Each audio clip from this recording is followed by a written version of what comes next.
At first glance, rockets look simple. Point them up, light their engines, and let them fly. But in reality, launching a rocket is one of the hardest engineering challenges humans have ever faced. Let's break down why. When we watch a rocket launch, we see fire and smoke blasting downwards and the rocket soaring upwards. This is Newton's third law of motion in action. For every action, there is an equal and opposite reaction. The rocket engines push hot gas out of the nozzle at high speeds, and an equal force pushes the rocket in an opposite direction. In simpler terms, the rocket is pushing itself against its own exhaust. This means that rockets even work in the vacuum of space. They don't need air to push against them. In fact, in 1916, scientist Robert Goddard conducted a famous experiment where he fired a rocket engine inside of a vacuum chamber, proving that it still provided thrust even with no air. At the time, many people doubted that rocket engines could be fired in space, but Goddard's tests proved otherwise. For a rocket to lift off the ground, the thrust from its engines must overcome the force of gravity that is pulling it down. If the engines produce less thrust than the weight of the rocket, it won't budge, but when they produce more, the rocket soars upward. This is why powerful engines and efficient fuels are so important. But more power alone isn't enough. A rocket must carry fuel to burn, and that fuel itself is heavy. In fact, much of a rocket's weight is just fuel. For example, the space shuttle at launch weighed about 4.4 million pounds. But the orbiter vehicle, the part that carried the crew and cargo, weighed just 165,000 pounds. The rest of the weight was in fuel in the big orange tank and the two SRBs on its sides. This is a central challenge most scientists call the tyranny of the rocket equation. To go faster or farther, you need more fuel, but more fuel makes the rocket heavier, which then requires even more thrust to lift. Engineers mitigate this by using staging, multi-stage rockets that drop off empty fuel tanks to shed weight, but we'll talk about that later on. A helpful way to visualize a rocket's thrust is the balloon experiment. If you've ever let go of an inflated balloon without tying it, the air rushes out on one end and zips in the other direction. The air running out is like a rocket's exhaust, and the balloon's motion is the reaction force. In a classroom activity, students use balloons on a string to demonstrate how a rocket's propulsion systems work. The principle is exactly the same for a huge rocket. Burning fuels produces hot gas that rushes out the back, pushing the rocket in the opposite direction, upwards. To figure out why it's so hard to launch a rocket, we have to identify what a rocket really is. A rocket is more than just a big engine.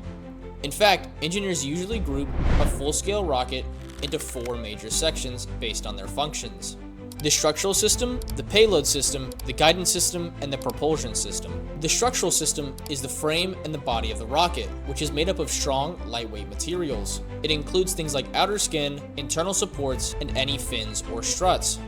The structure must hold everything together and withstand the forces of launch, flight, and re-entry. The payload system holds and launches the payload, which is whatever the rocket is carrying at the time. It could be a satellite, a robotic probe, or even astronauts. This is the whole reason for the launch, to deliver the payload to space. The guidance system steers the rocket in the right path, adjusting the thrust direction to keep the rocket stable and on course. And the propulsion system is the engines and propellant that provide thrust. This system encompasses the rocket motors, fuel tanks, pumps, the nozzles, and everything involved in igniting the fuel to push out all the mass and push the rocket in the opposite direction. Each of these systems is crucial. For example, the guidance systems keep the rocket from tipping or veering in the wrong direction, especially during early ascent. The structural system must be light and strong. Every extra pound of structure is a pound less that you can carry to orbit, but it also can't be so flimsy that it breaks during acceleration. The propulsion system often gets the spotlight though, but without a payload, a rocket would just be a very expensive firework. It's the combination of all four systems working together to provide a successful launch. Now let's start with gravity and the rocket equation. We've already touched on this a little bit, but it can't be overstated. Earth's gravity is relentless. To reach orbit, a rocket must go approximately 17,500 miles an hour sideways across the Earth. That's 5 miles every second. This is why rockets are mostly giant fuel tanks. They need an enormous amount of fuel just to get out of Earth's gravity. For example, in the early 1960s, the Soviet Union's In-1 rocket tried to match the Saturn V. Its first stage had 30 engines, but all 4 of its attempted launches failed. With so much weight and complexity, even tiny little details cause catastrophic failures. This shows the true difficulty of escaping the Earth's pull. The more fuel you add to fight Earth's gravity, the heavier the rocket becomes, which then demands even more fuel. It's a vicious cycle engineers call the tyranny of the rocket equation, and the only way around it is clever design. Choices like staging, where empty fuel tanks are jettisoned mid-flight to reduce the weight of the vehicle so it has a better chance of reaching orbit. But escaping Earth's gravity is only the first challenge.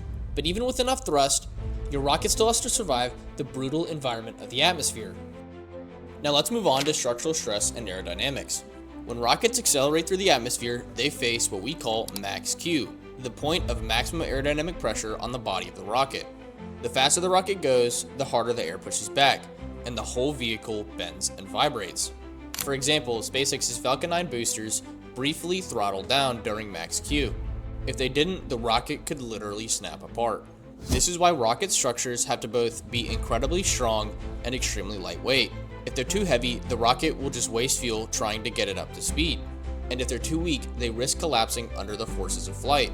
Engineers use materials like aluminum lithium alloys, carbon composites, and even stainless steel in rockets like Starship. One famous example of structural issues was the early Atlas rockets in the 1960s. Their thin metal walls were called balloon tanks because they were so light that they would crumple if they were not kept pressurized. In fact, engineers had to keep them inflated on the launch pad, otherwise the rocket would collapse under its own weight. Even today, rockets bend and flex during flight more than you might expect. Videos of launches in slow motion show the rocket swaying under aerodynamic loads. The guidance system and engine gimbals constantly compensate for this motion to keep the rocket on track. Even for model rockets, the same principle applies. If your body tube is too flimsy or your fins aren't strong enough, the rocket can twist, snap, or veer wildly as soon as the air pressure builds up. That's why even small model rockets benefit from good materials and a strong, lightweight design. Now let's move on to fuel and propulsion challenges. Rocket engines are some of the most powerful and delicate machines ever built. They operate at extreme pressures and temperatures. Even really small pipes can be pressurized at over 3,500 psi. And some fuels, like liquid hydrogen, burn at over 5,800 degrees Fahrenheit. That's over 27 times the boiling point of water. An example of a failure from a propulsion system is the Space Shuttle disaster of 1986. Hot gases escaped from a failed O-ring seal on one of the SRBs, leading to a catastrophic failure and the loss of all 7 crew members on board. This is why rocket engines require such extreme precision in testing. Even the smallest defect in a seal, a weld, or a fuel pump can have catastrophic failures. Engineers can spend years designing redundancies, running simulations, and conducting static fire tests to prove that a rocket engine can fire for just a few minutes. To give you perspective, the Saturn V's F1 engines were each the size of a car and produced about 1.5 million pounds of thrust. But during testing, engineers discovered combustion instabilities that could literally shake the rocket engine apart in milliseconds.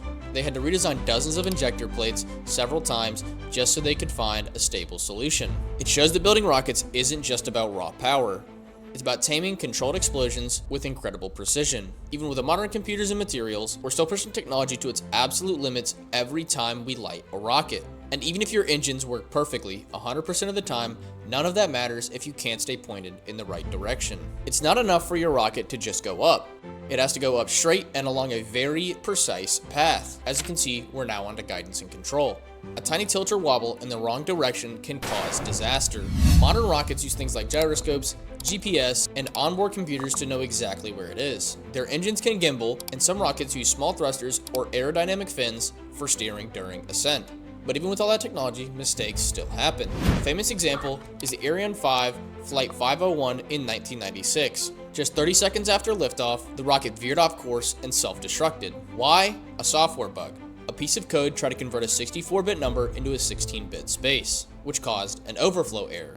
That single mistake destroyed a $500 million rocket. Early rockets had similar struggles. The US Vanguard TV-3 in 1957 barely cleared the pad before losing control and crashing back down. Stability and steering were constant hurdles until engineers had developed reliable guidance systems. And yes, even for model rockets, guidance matters. You don't have onboard computers, but you have your fins. Those act as stabilizers. If you remove them, like we see in one of my previous videos, the rocket will spin out of control almost instantly. It's the same principle. Without guidance and control, your rocket doesn't go where you want it to. Finally, let's talk about recovery and re-entry.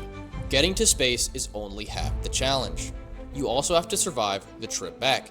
When a rocket or spacecraft re-enters the Earth's atmosphere, it slams into the air at incredible speeds. Friction with the air in the atmosphere can generate plasma that can get up to over 3,000 degrees Fahrenheit. That's hot enough to melt steel.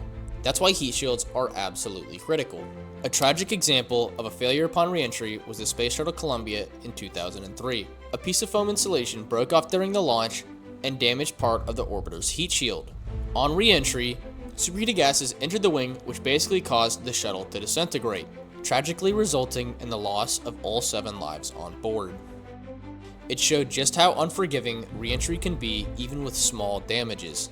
On the flip side, we've also seen amazing engineering feats. SpaceX lands their Falcon 9 booster vertically, guiding them back from the atmosphere and landing them onto tiny landing pads or even small drone ships in the middle of the ocean. It's often described as like throwing a pencil across a US state and landing it upright on its eraser, because that's how precise it needs to be. For crew missions, the most common design is a capsule. Capsules like Apollo, Soyuz, and the Crew Dragon are shaped like blunt cones, which actually helps them slow down and spread heat across their surfaces. They're covered in ablative heat shields, which is a special material that burns away slowly upon re-entry, carrying the heat with it and protecting the astronauts inside. Apollo capsules, for example, came screaming back from the moon at nearly 25,000 miles per hour, and their heat shields had to endure temperatures of over 5,000 degrees Fahrenheit continuously. After splashdown, the charred heat shield was often several inches less than when it launched, showing just how much material was sacrificed just to keep the crew inside safe. Even today, NASA's Orion space capsule uses the largest heat shield ever produced, proving that re-entry protection is still one of the hardest challenges we face today during human spaceflight. And with model rockets, recovery is on a smaller scale, but it's still the same principle. If your parachute doesn't deploy, your rocket crashes hard. And if it deploys too early, the chute can tear itself apart. Recovery systems are always a gamble, but they're essential if you want to keep your rocket and your crew safe. In the end, safe recovery and re-entry require just as much, if not more, engineering than the launch itself, because what goes up must come down. So what makes launching a rocket so hard? The truth is, it's everything all at once. You're fighting gravity, building structures that won't snap during flight, running engines on the edge of melting down, guiding with a split-second precision, and hoping to survive the trip home. That's why every rocket launch we do is such a big deal. It represents the very edge of human engineering. And that's why even model rockets we use in our backyard follow the same rules. If you enjoyed this breakdown, stick around for my next video where we'll test some of these challenges with real model rockets. And remember, stay curious and aim for orbit.